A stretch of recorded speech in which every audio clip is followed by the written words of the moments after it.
amahoro n'imigisha biturutse kwa Nyagasani bibane namwe. Nongeye kubaha ikaze hano kuri Amina's Love, nkaba nshimira mbere na mbere abantu mukomeje gukora subscribe, share na comment.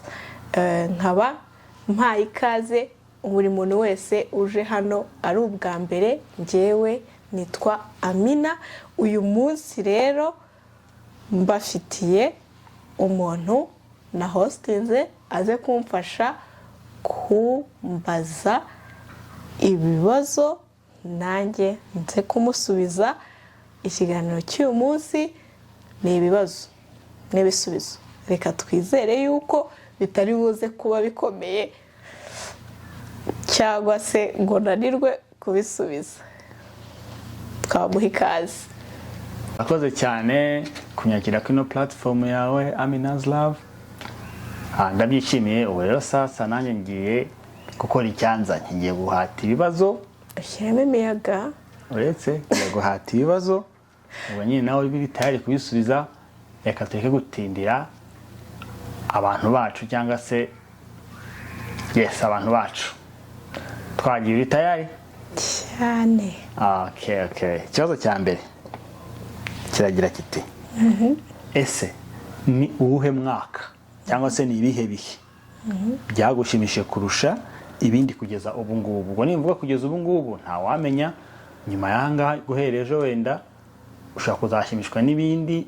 Umwaka waba uyingoye ko se kugeza aka kanya n'uyu mwaka wagushimishije mu buzima bwawe ukavuga ati rwose ukuye mu mwaka navutsemo kuko ntiwanshimisha, ahubwo ababyeyi banjye nibo washimishije n'abo mu muryango. Wowe nuhe mwaka wagushimishije kugeza aka kanya? Ngiye kukubwira ngo n'uwo navutsemo. Wavutsemo ntabwo byakunda kuko ntabwo wari wishimye, ahubwo warariraga. Umwaka wanshimishije ni umwaka wa 2019. Kubera iki ari mwaka? Ni iyihe mpamvu yatumye ugushimisha ku buryo wumva ariwo mwaka wavuga? Impamvu ariwo wanshimishije ni wo mwaka nabaye nk'uhindura use mvuge seve yanjye. Uratubwira. Ako ni wo mwaka nyine wahindutsemo ibintu byinshi kuri njyewe, kuko ni wo mwaka nakoreyeho mariage, ni nawo mwaka nibarutse imfura yanjye, ni nawo mwaka nakozemo defense. Ni nk'aho ariwo narangijemo kuko graduation yabaye muri 2020, ariko nari narangije muri 2019 muri rusange. Rero ndikumva ariwo mwaka wanshimishije 2019 ni umwaka wanjye. Shaye mwaka ko numva ukwiye kugushimisha kabisa. Ibintu bitatu byose byabereye rimwe. Numva yuko wari warabipanze se? Oya, ni Nyagasani wenyine wabipanze. Wenda ubukwe narabupanze, Nyagasani amahirwe yo kuba nkiriho ndawukora, ariko nko gutwita ni ibyo Nyagasani we wenyine yikorera. Nza kubyara, hanyuma kwiga nabwo urumva nagize Imana kuko nari ngiye kurivamo habura gatoya. Rero kuba byose byararangiye bikagenda neza, uwo ni wo mwaka wanjye pe. Birashoboka ko nubwo uno mwaka wagushimisha ariko ibintu bitari byoroshye, kuko gutwita turabizi bamwe mu babyeyi hari igihe bakomerera gutwita, bamwe bakanaviramo. Hari abo tuzi twese wenda mu buzima twagiye tubana nabo ugasanga bimuviremo gususpendinga umwaka ukaba imfabusa bitewe n'ibihe bitoroshye banyuramo. Bishoboka ko uno mwaka ko waragushimisha kuko rwose ibintu bitatu by'ingenzi kabisa: umugabo, diplome n'umwana. N'undi bavuga ko diploma ari umugabo. Kandi n'undi bavuga ko diploma uvuga ngo wakuye mu diplome ebyiri muri uno mwaka. Nkeka ko nta n'undi mwaka wari uzagushimisha. Kadutegereze wasanga. Ariko mbihaye amahirwe make ku ijana. Ushobora gusanga n'undi mwaka nawo nshobora kuzabyara, ariko urumva ntabwo nashaka. Ukabona n'umugabo wa kabiri. Reka dutegereze icyo ahazaza tuzatuzanira, ariko rwose umwaka kabisa uwandika ahantu ako wanditse ahantu ku mutima. Ubwo nyine n'abandi wenda sinzi niba navuga ngo baraza kutubwira imyaka yabashimisha, ariko reka twizere ko wenda nabo bari buze kubishyira muri comment. aha tugiye ku kibazo cya kabiri. Ni ikihe kintu wabonye kigoye, cyakugoye wowe, simvuga ko wenda cyagoye abandi, ndimo ndavuga kuri wowe, cyakugoye kuva wagera inaha ibwota amasimbi cyangwa se muri Leta Zunze Ubumwe za Amerika kurusha ibindi, ku buryo wabibwira abantu bateganya kuza cyangwa se bazagira amahirwe yo kuza bakazaza bari tayari biteguye ko icyo kintu nabo kizababaho. Ubwo uradusharinga ibyawe kuko abantu bagiye bazatubwira kuko buri bantu bafite ibitandukanye. Ubwo uradusharinga ibyawe twumve ese icyo kintu koko abantu bajya babigitiye cyangwa se cyagoye n'abandi. Njyewe ikintu cyangoye ngeze hano ni ibintu byinshi.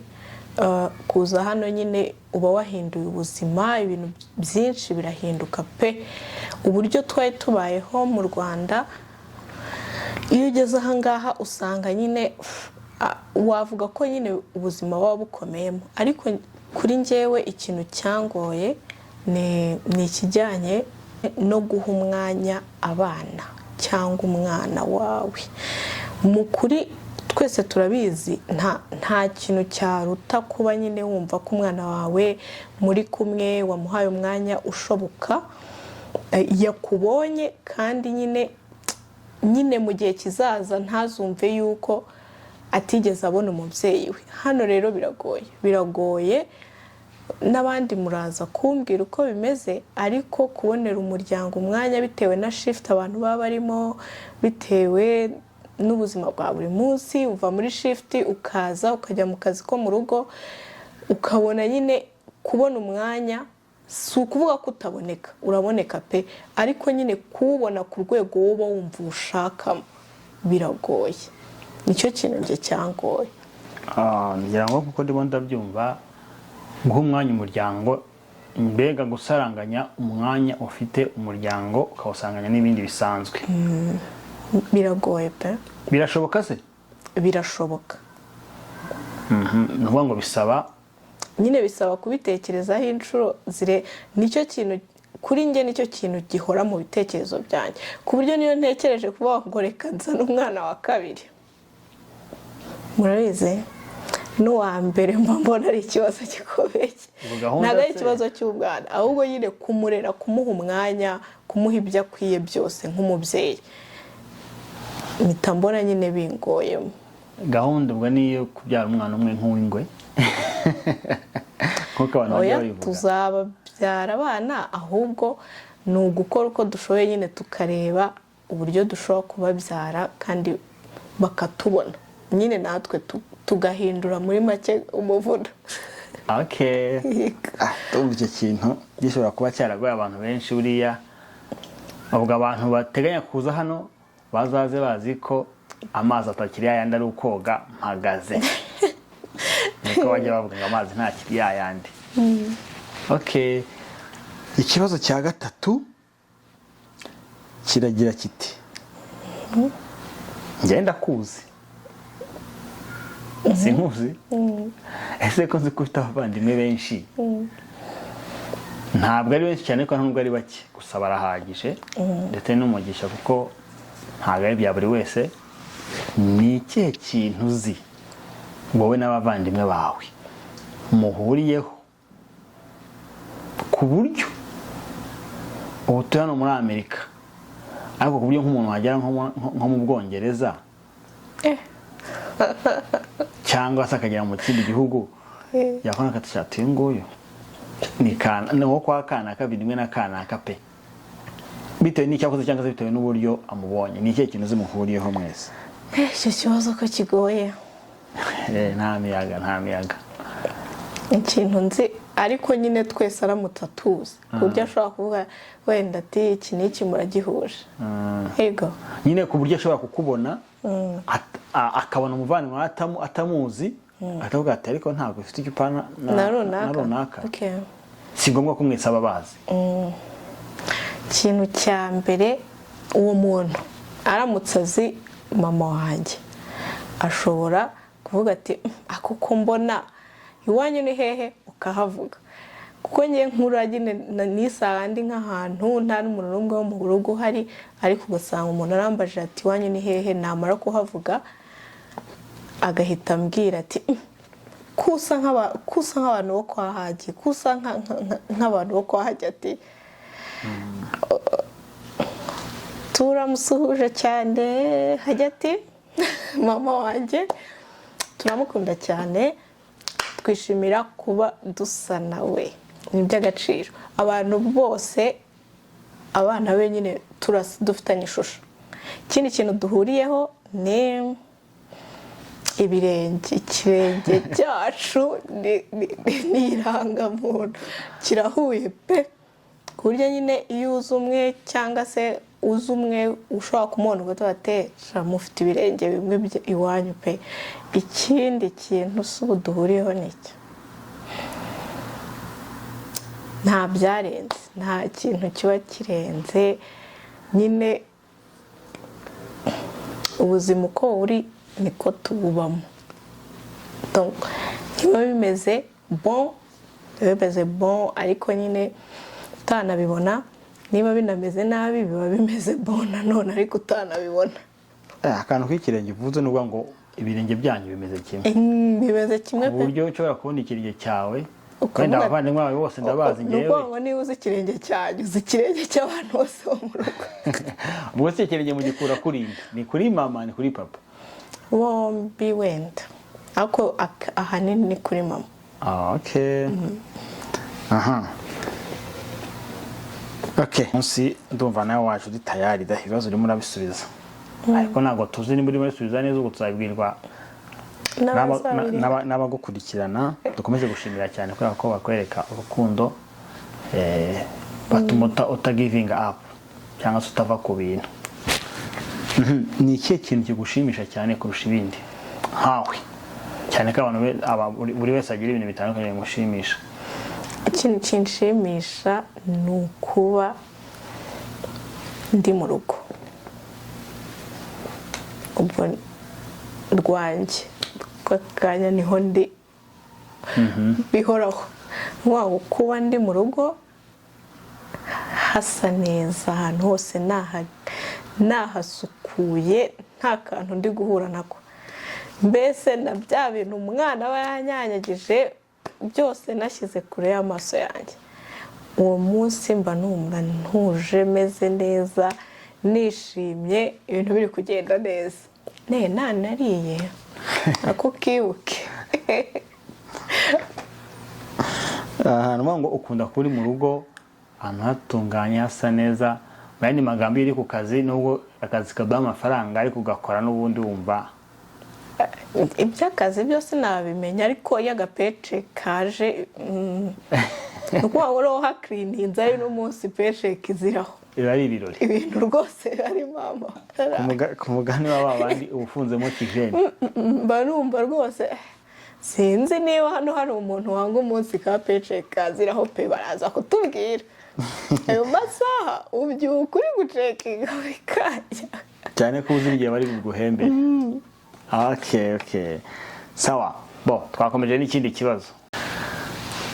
Okay, hari ikintu ugeze kuvuga ku kibazo cya mbere, wavuze ngo umwaka wa 2019 ni umwaka rwose weshejemo imigore kabiri ko mbyita, kuko habaye ibintu rwose trio magique, ibintu bitatu kabisa, byanga benshi wenda ntago nze abo bose ariko abenshi baba babyifuza, abari muri izo nzira niko navuga. Urumva ni muri iga ufite ibindi bintu uvuga ko wenda wifuza ko byarangira.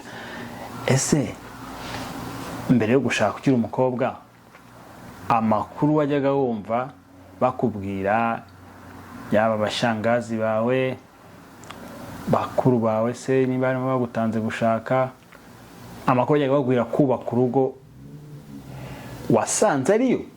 Hari ukuntu nyine bavuga ngo umugabo kubyara, kubaka urugo ngo ntabwo ari imikino, wasanze ariyo koko? Uraza kutugeranyiriza, cyangwa se wasanze ari ibihuha? Kakabona byavuga ngo ngano makuru ari muri quartier, nta ntuza ibyo bintu byo muri quartier, nta makuru arimo rwose. Wasanze ibyo cyangwa se wasanze ari ibihuha? Iki kibazo kigoye musa, ni ukuvuga kiragoye njyewe ko turagisubiza. nk'uko nyine mubizi mu rugo haba harimo ntago najya kuvuga ngo amakuru bampaye nta nayo nzi nta nayo nibuka amakuru bampaye, kubera yuko buri muntu wese aba afite nyine uko yakuze, uburyo yahuragamo n'abantu. Njyewe nakuze mba mu ishuri, njya kwiga nkataha, mbabeshye ngo nahuye n'abantu babwira amakuru yo mu rugo, naba mbabeshye abo bantu, kuko ku ishuri siho nari kujya kuganira n'abana twiganaga ibintu bijyanye n'urugo, cyane ko abenshi mwana abasibateri twese Kanombe abenshi bari abasibateri. Ibyo nta n'ibyo bari babizi, nta kintu bari babiziho ku buryo twari kubiganira. ibyo muri za Bride shaho se byo ntabyo bumvishe. Ho nyine baba bakubwira uko ugomba kwitwara, ariko nk'uko nyine buri muntu wese nyine agira uko yubaka mu rugo rwe, kandi nta rugo ruba rusa nk'urundi. Bashobora kubikubwira hakazagira ibyo ubona wenda abantu baba bahuriyeho, ariko n'ibindi wenda nk'ikintu nabonye bavuga rwose kiri cyo ni ugupanga ibyo guteka. Gupanga ibyo guteka umva yewe nicyo kintu nabonye ababyeyi bacu bari baragowe, kuba buri gihe abana bari buze kukubaza ngo uyu munsi turarya iki. Akazi gakomeye. Rero impamvu umubyeyi ubimubaza agahita akubwira ati ubuse nta kintu na kimwe gihari ku buryo uza kumbaza ngo turarya iki. Kubera iki? Kubera yuko cyangwa se amaze akagahita uze kundya bitewe n'ukuntu baba bamuseje kandi ariko abana baga muhora mu biryo none ari bumaze kurya. Ariko urumva igihe mwatindaga guteka mukarya nka saa 8, saa 10 ukabasubiye kumubaza ngo turarya iki. nawe tuze kurya ziriya ntebe. Umubyeyi agahita akubwira ati ako abana bangaha muhora murya. Ariko naje gusanga ikibazo atari ikibazo cy'uko ubu namuwaje cyo kurya, kuko ababizi yuko muri burya, ahubwo kugitekereza. Nekereza ku myaka nari mfite iyo najyaga kubibaza, ubwo imyaka mama yari amaze abivuga, rakavuganisha wari warakowe pe. Nyine uhita wumva impamvu buri gihe ari we bari bubaze saa 6 turarya iki, nijoro turarya iki. Nicyo kintu ngiye nabonye abenshi bahurizaho kikaba ari ukuri. Ibindi buri muntu wese agira uko abitwara bitewe n'umuntu babana, bitewe nawe n'uko ateye, ko tuba duteye mu buryo butandukanye. Okay, twagiye ku kindi kibazo ari nacyo nkeka ko turibuze gusozerezaho aka kanya, kuko hari n'ibindi bizaza. Ibihe kandi none abantu bagukurikirana se ukeka ko bo ntabyo bazabaza? abo bo rwose umwanya ni uwabo. Aha, ubwo tuzakomeza kuri recommendation bazaduha cyangwa se ibyo bazifuza ko dusubiza. Ko mbizi neza iwanyu ko bagukaniraga cyane ku buryo niyo biza kubishoboka bari kujya bakodesha umupolisi cyangwa daso ikujyana ku ishuri ikanakugarura cyane ko na bucura.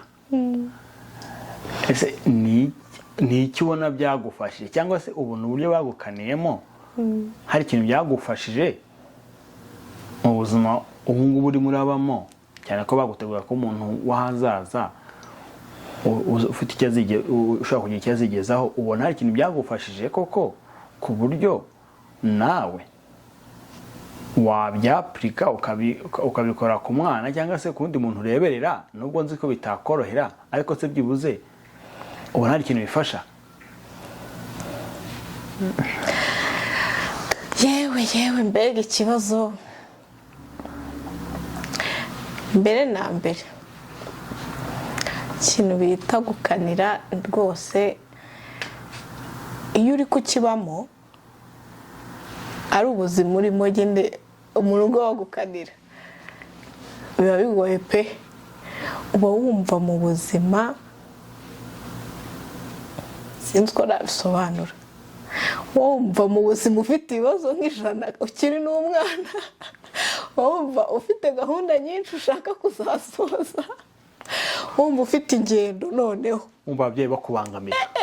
abakubangamiye ahubwo uba wibaza ubu ababyeyi banjye baba bumva nkiri umwana, bumva nkiri umwana ku buryo nyine buri kintu cyose bakigiraho ikibazo.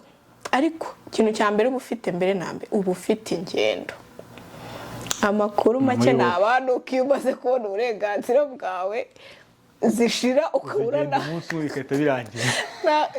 Nyuma y'uko mvuye muri ubwo buzima nimwo naje gusanga ikintu kinshimisha ari ukuba nicaye mu rugo, kandi mbere nari nzi ko aricyo kintu cya mbere wambangamiraho. Ariko icyo nabivugaho wenda kindi ni uko kuba wakanira umwana ntabwo ari bibi, kuko umwana uko byagenda kose buri mubyeyi wese arera umwana we mu buryo yumvamo ko aribwo azavamo umuntu yifuza ko azavamo, yaba mu bitekerezo bye, yaba mu kumva wenda yakihanganira nk'ikintu runaka. Ngiye gukanirwa pe byanyigishije kwihangana. Nta kintu na kimwe ntabwo navuga ngo nta kintu gishobora gutuma numva nyine nacitse intege n'iki, ariko byibura kubaho ubuzima bwanjye bwose mu rugo wankanira byatumye nyine menya ko ntabwo igihe cyose ubona ibyo ushaka, kandi nubwo utabibonye ubuzima, kandi niba utanabibonye ubuzima burakomeza. Ntago igihe cyose isi izaduha ibyo dukeneye. Icyo nicyo kintu nigiyemo pe. Niyo mpamvu ntago navuga wenda ngo umubyeyi azakanira umwana ku rugero njye bankaniyemo, ariko nanone sinavuga ngo azaregeze yumve yuko umwana n'ubundi arakuze. Oya, uko byagenda kose hari uburyo umwana aba azi iwabo akavuga ati iki kintu n'iki kimbayeho mu rugo byaba ari ikibazo gikomeye. Byibuze ukabigenderaho ubuzima bwawe, byanakubitana wenda nuko ubasha no kubitekerezaho, utanakeneye kubastressa wenda ngo uvuge uti reka nze noneho mbikore noneho basare hashye, basare noneho ni akazi kabo n'undi baranambangamira. Oya, iyo ari umwana ubasha kumenya ati mu rugo ibi nyine barabyanga, uragerageza nyine ukabibamo. Mukuri sinavuga ngo ntibiba bikugoye, uba wumva bikugoye ari we mwana ubayeho nabi, ariko iyo ukuze usanga nta mubyeyi n'umwe uba wifuriza ikintu kiba umwana we. Mwene magambo, ababyeyi igitsure ku bana kigiye gihoraho nubwo byagorana bitewe n'ibihe tugezemo, ariko igitsure kigiye gihoraho. Ntabwo ngiye rwose, ntabwo nkigiye. Wenda wasanga ari uko ariko nakuze, abandi baraza kutubwira muri comment. Kuri ngewe rwose numva nyine gukanira ntacyo bitwaye. Mbega ntabwo ushyigikiye kurera abajeyi? Ibi bibaye ari ukurera abajeyi simbishyigikiye pe, ariko gukanira nanone ku rwego utamenya ko umwana yakuze, utamenya ngo umwana igihe iki n'iki n'ubundi iba arabyemerewe, ibi ntabyemerewe, nanone ntabwo nabyo twabishyigikira muri iki kinyejana. Bajye basoma ikirere, bamenye aho ibihe bigeze, bamenye imyaka umwana agezemo, bamenye ati ibi ntabwo, ibi nyine ntibyabura kuri uyu mwana. Nyine urumva kubera ko nyine rimwe na rimwe baba bamaze no kubimenya, nibyo bituma ni ikizami bahita bagira gutya nyine aho bari bakomeze bihugure. Ariko ngiye ku giti cyanjye, nubwo muri ibyo bihe mbirimo rwose byari akababaro tubyite gutyo, ariko aka kanya nta kibazo na kimwe ndabyishimira. Hari aho byavanye ubuzima bwanjye bubishyira ahandi. Ibibazo byanjye byarangiye? Ibibazo wari ufite? Ntabwo birangiye, urumva nkubajije bikeya, ubwo ibindi bizaterwa n'igihe. Cyangwa tujye ku byawe? Nanjye se kandi ubwo z'ubwo ngubwo uri kumva wabikora? Bizaza ikindi gihe rwose. Muraza kumbwira ukuntu ibibazo byari byifashe. Byari bikomeye, siko nagize inyota utanzaniyegereza ko kunywa pe, kubera yuko ntabwo byoroshye.